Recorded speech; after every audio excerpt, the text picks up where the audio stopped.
Hi class, my name is Nicole Burns and I will be talking about the critical race theory assignment. I am biracial. I'm half African American, half Caucasian.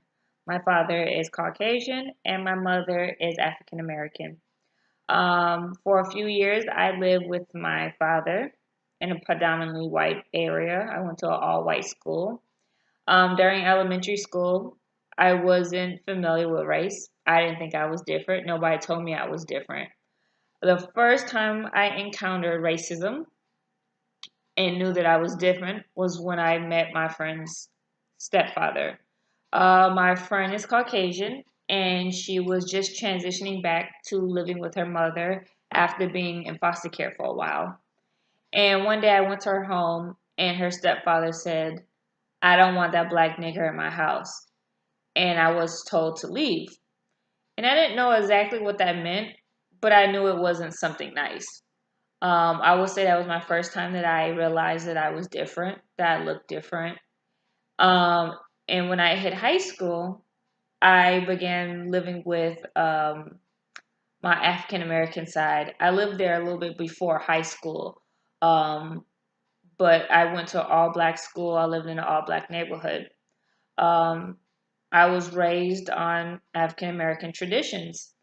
I only spent a couple years with my daddy's side of his family, so I don't know much about that side of being Caucasian. During high school is when I decided to identify with being African American.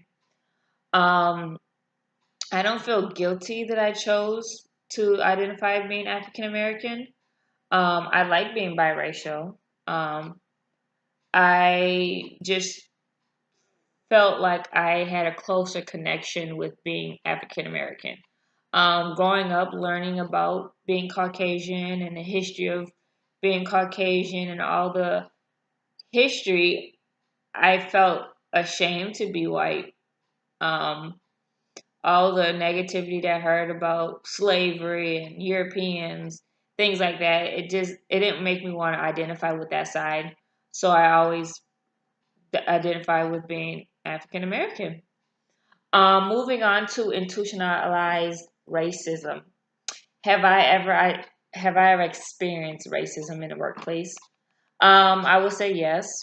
On a particular incident that happened to me was I was judged because of my hair.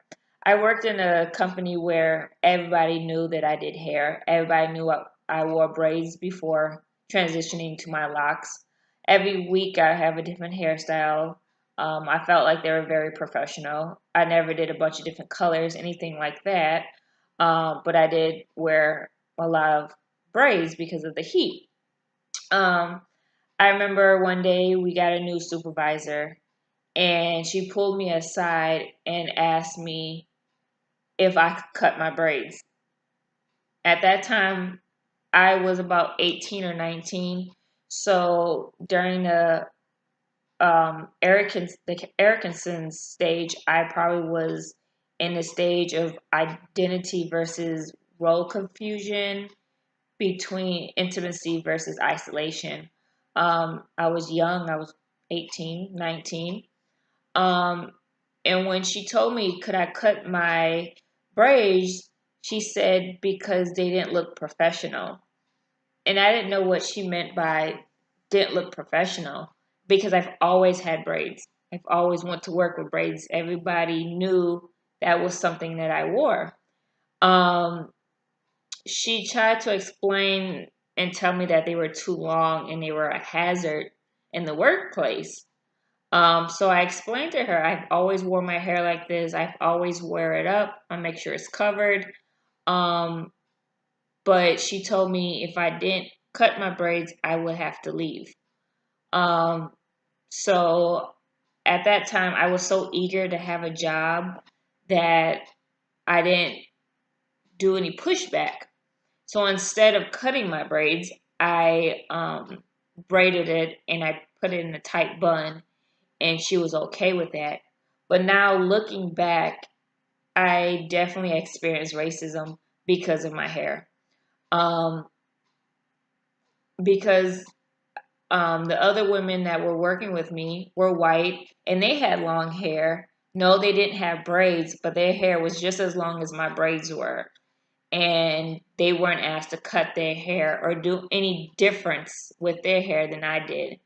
Um, so now being older, looking back, I think I would have made a bigger deal about it. I think I would have went to HR to write a complaint.